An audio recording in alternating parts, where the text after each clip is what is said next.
Creature in the Well is what you get if you crossed a dungeon crawler with a pinball machine, fusing the two into one epic hack and slash extravaganza. It's a bit of a weird combo, but it totally works.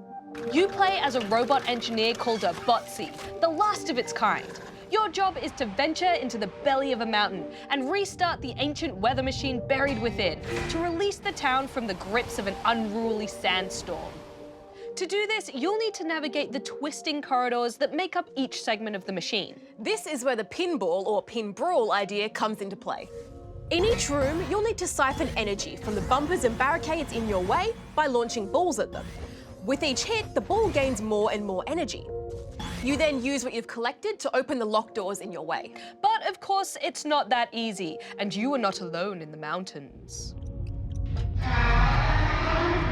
The creature responsible for the damage has made its home within the dark chasm and isn't too happy that someone is causing a ruckus. It's the only enemy you'll come across, and for the majority of the game it's kept in the dark. Just a pair of glowing eyes and long, gangly arms. It's actually quite intimidating. Oh, I loved it though. It's such a cool way to keep you moving forward, if only just to figure out what this creature is. Not that the gameplay itself isn't captivating, but I thought it was really cool to have this underlying story to uncover. Well, you know me, Gem. A good story is great, but it's nothing without sweet gameplay. And the gameplay here is indeed sweet. You have 3 core moves at your disposal. Dash, to get you out of tight situations. Charge, which lets you harness projectiles and direct them. And swing, which is self-explanatory.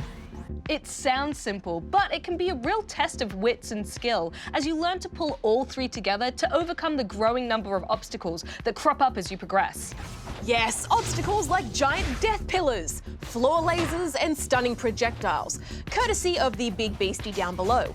Working out how to hit a series of targets in a short time, or what angle you need to hit a particular bumper at to have it ricochet the right way, is noticeably more difficult when you're trying to fend off attacks coming from all directions.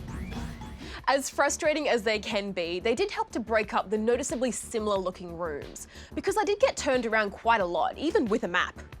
It doesn't help that some areas feel a little identical, just with different coloured filters slapped over them. But once I got used to the pattern in the layouts, I started to find navigation got a lot easier.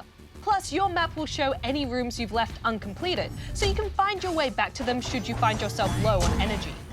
It also helps if you happen to get knocked out and then thrown out by the less than gentle creature.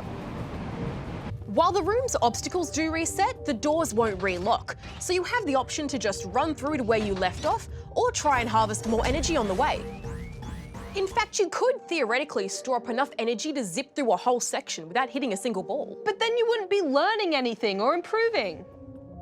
And that would put you at a disadvantage when you have to face off against the creature, who does not pull its punches.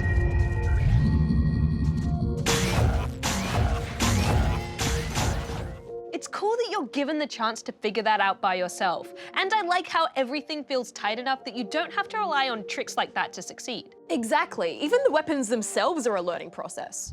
As you grow your collection, you can go through and try out each one to see what works best in each situation. One slows down time, giving you the chance to angle your shots, while another shows you exactly where a shot would land. And then there's a frying pan, which makes a fun noise. That's about it, really. There's a satisfying balance of fun and challenge here that I really enjoyed. It has enough randomness to the action that it's super replayable, and you're always learning something new. So I'm giving Creature in the Well 4.5 out of 5 rubber chickens. This has everything I want in a game. Mystery, a simple concept, compelling gameplay, a creepy otherworldly figure watching me from the shadows. I had an absolute blast, so I'm giving it 5 out of 5 rubber chickens.